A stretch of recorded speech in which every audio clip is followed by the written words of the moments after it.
अस्सलाम वालेकुम। ਤੁਹਾਡੇ ਇਲਾਕੇ ਵਿੱਚ ਮੁxtਲਿਫ ਮਕਾਮਾਤ ਦੇ ਉੱਤੇ ਪੁਲਿਸ ਦੇ ਨਾਕੇ ਲਾਜ਼ਮੀ ਲੱਗਦੇ ਹੋ ਸਨ। ਇਹ ਮਾਮੂਲ ਦੇ ਮੁਤਾबिक ਨਾਕੇ ਹੁੰਦੇ ਨੇ। ਇਹਦਾ ਮਤਲਬ ਸਿਰਫ ਜਰਾਇਮ ਦੀ ਰੋਕਥਾਮ ਹੁੰਦੇ ਨਾ ਕਿ ਸ਼ਹਿਰੀਆਂ को तंग कराना ਹੁੰਦੇ। अक्सर मेरे बिरामे को ये मालूम नहीं होता कि जिस वाले पुलिस अगर नाके ते तो रुकेंदी है तो तोकू चंद चीज़ें का लाजमी एहतियात करना पौंदे। सारे को पहले ये है कि तुसा अगर देखो कि सामने पुलिस का नाका लगा पाया तो तुसा अपनी गाड़ी मोटरसाइकिल या गाड़ी अपनी स्लो कर गिनसो। अगर पुलिस वाला तो कोई इशारा देवे तो तुसा रुको, अगर पुलिस वाला इशारा नहीं देना तो तुसा खैर नाल गुजर वनो। अगर तो को पुलिस वाला नाके ते इशारा दिते सी कि रुक वनो तुसा साइड ते अपनी गाड़ी रोक दियो। इन बाद तुसा परेशान ना थी ना तुसा घबरावन की तो जरूरत है। पुरसकून रहो।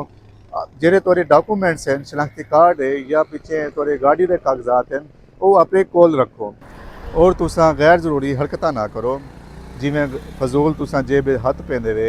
इन नाल पीछे बंदा है ना गलत फहमी थी है, बंदा शक दे दे रहे चाह वेंदे। इन बाद अगर पुलिस वाला तुहारी चैकिंग करेंदे या तुहारी गाड़ी की चैकिंग करेंदे या तुहारे माल की चैकिंग करेंदे तो तोकू गुस्सा थीवन या नाराज़गी का या लड़ाई झगड़ा करने की कोई ज़रूरत कोई नहीं होती।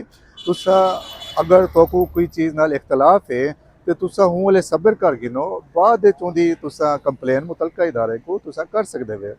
इन बाद तुसा वेरीफिकेशन जे वाले करा गिदे वे तुसा खैर नाल लगे वनो।